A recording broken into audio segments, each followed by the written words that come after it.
Electrophilic addition reaction में आज हम बात करेंगे हाइड्रोक्साइलेशन रिएक्शन की and KC versus TC product पर।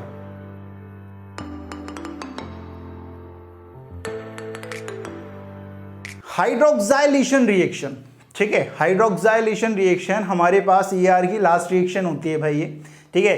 एक्चुअल में यहां पर क्या होता है ये देखो कि जो अल्कीन होता है, ठीक है, यहां पर जो OH है, दो OH सिन तरीके से जुड़ सकते हैं और एंटी एडिशन भी वहां पर हो सकता है।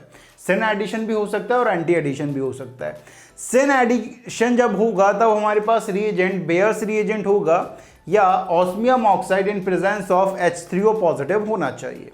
जब हमारे पास एंटी एडिशन होगा तो हमारे पास रिएजेंट पर acid in presence of H3O positive and dry acid in presence of H3O positive होना चाहिए। मतलब हमारे पास सिन एडिशन होगा तो ये दोनों रिएजेंट प्रेजेंट होंगे और एंटी एडिशन होगा OH का तो हमारे पास ये दोनों रिएजेंट प्रेजेंट होंगे, ठीक है। अब यहां पे समझना है कि बेयर्स रिएजेंट क्या होता है। Baeyer's reagent is 1% cold dilute alkaline KMnO4 को हम क्या बोलते हैं, बेयर्स रिएजेंट बोलते हैं। बेयर्स रिएजेंट क्या होता है, पिंक कलर का होता है भाई, ठीक है। आपने यूज भी करा होगा, जब आपने टाइट्रेशन यूज करते हो यार तब आप KMnO4 यूज करते हो ना यार, और KMnO4 का कलर क्या होता है, पिंक कलर होता है। ये सब आप जानते हो भाई, ठीक है, स्कूल में करा होगा ना टाइट्रेशन, ठीक है, एकदम पिंक होता है, पिंक होता है, पिंक होता है, ऐसा करके, ठीक है, याद आ गया होगा भाई, ठीक है। तो इस तरह से KMnO4 पिंक कलर का सॉल्यूशन होता है which decolorizes by unsaturated hydrocarbons. So this reaction is called test of unsaturation. याद करो कि टेस्ट ऑफ अनसेचुरेशन पहले अपन पढ़ चुके हैं यार, ठीक है, पहले पढ़ चुके हैं टेस्ट ऑफ अनसेचुरेशन। कहां पढ़ा था भाई, ER में ही पढ़ा था। और वहां पर जो हमारे पास रिएजेंट था वो क्या था, ब्रोमीन वाटर। ब्रोमीन वाटर भी टेस्ट ऑफ अनसेचुरेशन देता है और बेयर्स रिएजेंट भी टेस्ट ऑफ अनसेचुरेशन देता है। Baeyer's reagent is of pink colour which decolourises by unsaturated hydrocarbon, so this reaction is called test of unsaturation. यहां पर test of unsaturation में कुछ पॉइंट्स हैं भाई। पहला पॉइंट ये आता है कि जो बेंजीन होता है वो टेस्ट ऑफ अनसैचुरेशन नहीं देता है due to delocalisation of pi electron. ये ब्रोमीन वाटर के साथ भी नहीं दे रहा था और बेयर्स रिएजेंट के साथ भी टेस्ट ऑफ अनसैचुरेशन नहीं देगा। लेकिन एक बात ध्यान करो कि जब हमने ब्रोमीन वाटर के साथ में साइक्लोप्रोपेन का बोला था कि cyclopropane test of unsaturation bromine water के साथ तो देगा लेकिन बेयर्स रिएजेंट के साथ ये टेस्ट ऑफ अनसैचुरेशन नहीं देने वाला है, ये ध्यान रखेंगे। तो यहां पर जो हमारे पास मेन रिएक्शन है उसे याद रखना है। OH का सिन एडिशन तब होगा जब हमारे पास बेयर्स रिएजेंट या osmium oxide in presence of H3O positive given होगा और एंटी एडिशन तब होगा जब हमें पर acid in presence of H3O positive and dry Ag2O in presence of H3O positive given होगा, ठीक है। तो अब यहां पर किस तरह के क्वेश्चन फ्रेम हो सकते हैं देखते हैं, लेकिन उससे पहले लो आप इसका स्क्रीनशॉट।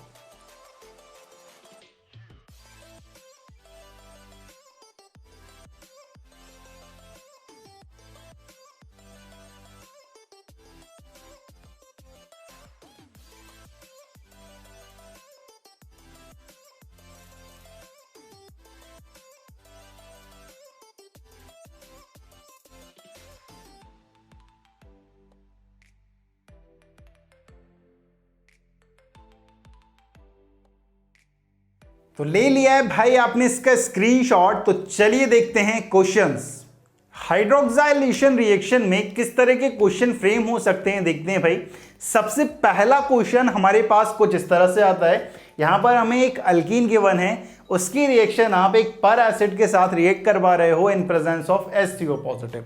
पर एसिड जानते हो ना भाई, जैसे आप बोलते हो कि हाइड्रोजन परऑक्साइड, मतलब वहां पर O सिंगल बॉन्ड O होता है, यहां पर भी O सिंगल बॉन्ड O है, पर यहां पर भी आ जाता है, उसका मतलब होता है कि वहां पर O सिंगल बॉन्ड O आने वाला है। यहां पर ये पर एसिड है, मतलब यहां पर O सिंगल बॉन्ड O है।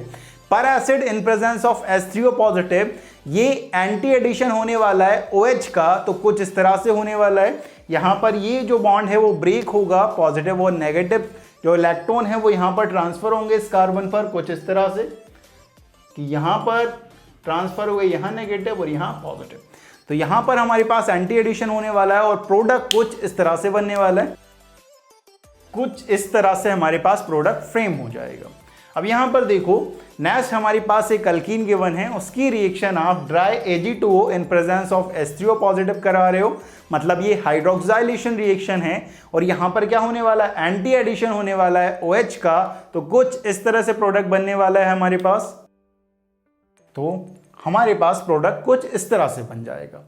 नेक्स्ट देखो, नेक्स्ट हमें एक अल्कीन गिवन है, उसकी रिएक्शन बेयर्स रिएजेंट के साथ करा रहे हो। बेयर्स रिएजेंट जानते हो ना, 1% कोल्ड डाइल्यूट अल्कलाइन KMnO4, उसके साथ रिएक्शन करा रहे हो। और यहाँ पर क्या फॉर्म होने वाला है, एंटी एडिशन होने वाला है OH का, तो कुछ इस तरह से प्रोडक्ट फॉर्म होगा हमारे पास, एंड प्रोडक्ट हमारे पास कुछ इस तरह से आने वाला है।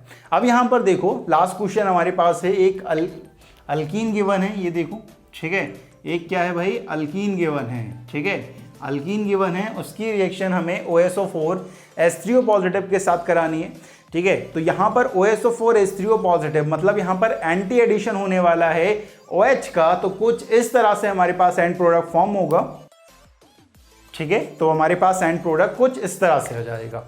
तो हाइड्रोक्साइलेशन रिएक्शन में इस तरह के ही क्वेश्चन फ्रेम होते हैं, ये ध्यान रखना है, ठीक है। बस आपको पहचानना आना चाहिए कि अगर अल्कीन गिवन है उसके साथ अगर हमें 4 रिएजेंट गिवन हो, कौन कौन से, बेयर्स रिएजेंट गिवन हो, OSO4 H3O पॉजिटिव के साथ गिवन हो, पर एसिड H3O पॉजिटिव के साथ गिवन हो, या ड्राई Ag2O H3O पॉजिटिव के साथ गिवन है, तो वो हाइड्रोक्साइलेशन रिएक्शन होने वाली है। तो जल्दी से ले लीजिए आप इसका स्क्रीनशॉट।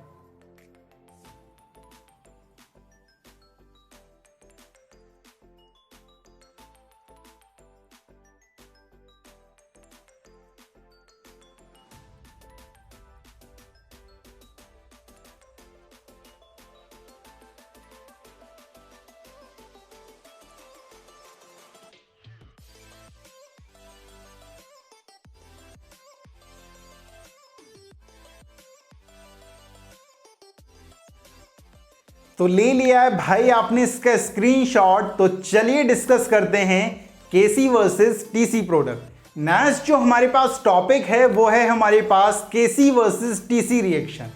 केसी और टीसी का मतलब क्या होता है, केसी का मतलब होता है काइनेटिकली कंट्रोल्ड रिएक्शन और टीसी का मतलब होता है थर्मोडायनेमिकली कंट्रोल्ड रिएक्शन, ठीक है। अब जो केसी और टीसी होता है भाई हमसे पूछता है कि इनमें से कौन सा केसी प्रोडक्ट है और कौन सा टीसी प्रोडक्ट है, ठीक है। तो जो केसी रिएक्शन होती हैं भाई वो जनरली लो टेम्परेचर पर अगर होती हैं या बिलो 0 डिग्री सेल्सियस होती हैं, और जो टीसी रिएक्शन होती हैं थर्मोडायनेमिकली कंट्रोल रिएक्शन वो हाई टेम्परेचर पर होती हैं, या फिर हम बोल सकते हैं रूम टेम्परेचर पर ये रिएक्शन कराई जाती हैं। दूसरा पॉइंट ये आता है कि जो केसी रिएक्शन होता है, ठीक है, केसी रिएक्शन मतलब काइनेटिकली कंट्रोल रिएक्शन जो होती हैं उनमें जो प्रोडक्ट फॉर्म होता है वो मोस्ट स्टेबल इंटरमीडिएट से होता है, ठीक है। मोस्ट स्टेबल इंटरमीडिएट से हमारा प्रोडक्ट फॉर्म होता है। और जो थर्मोडायनेमिकली कंट्रोल रिएक्शन होती हैं, टीसी रिएक्शन जो होती हैं, उनमें जो प्रोडक्ट बनता है वो मोस्ट स्टेबल होता है।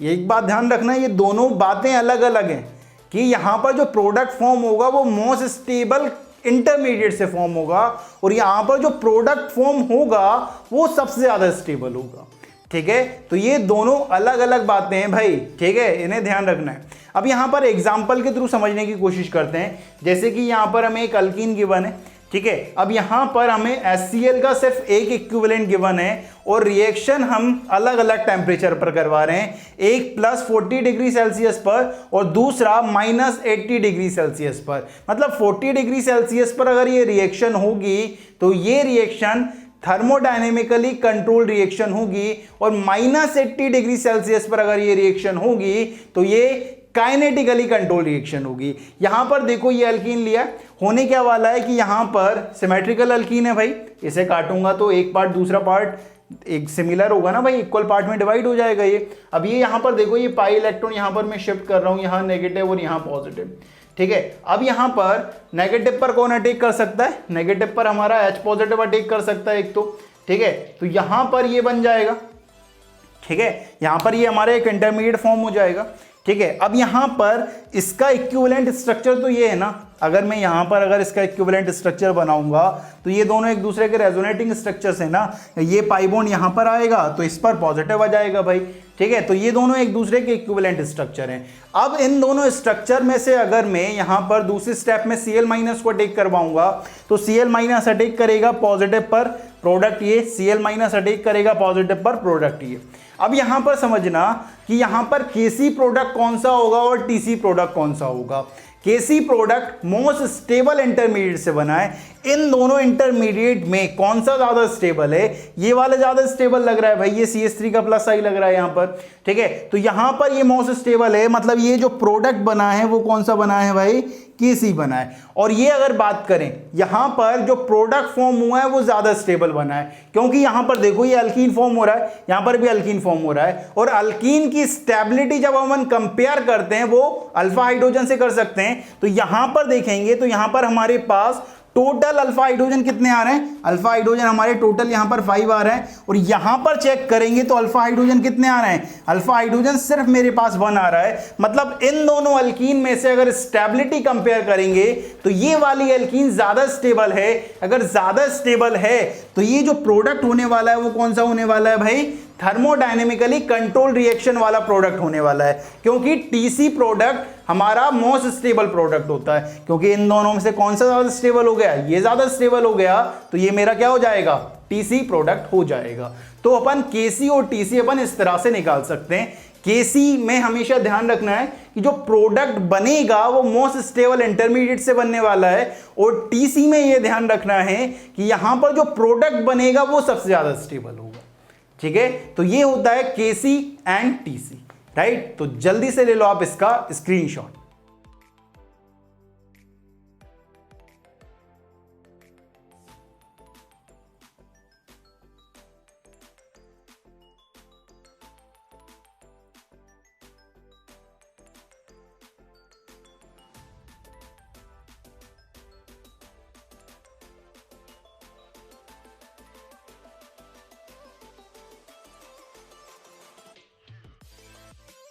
तो ले लिया है भाई आपने इसका स्क्रीनशॉट। तो आज अपन ने यहां पर ER पूरी खत्म कर ली, इलेक्ट्रोफिलिक एडिशन रिएक्शन यहां पर खत्म कर लिए।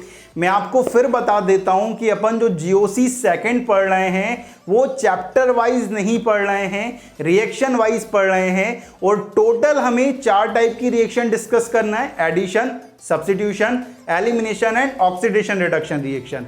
एडिशन रिएक्शन पढ़ना स्टार्ट करा था और उसमें अपन ने देखा कि 3 टाइप की आई थी: electrophilic addition reaction, free radical addition reaction and nucleophilic addition reaction. यहां पर आकर अपन ने इलेक्ट्रोफिलिक एडिशन रिएक्शन खत्म कर ली है।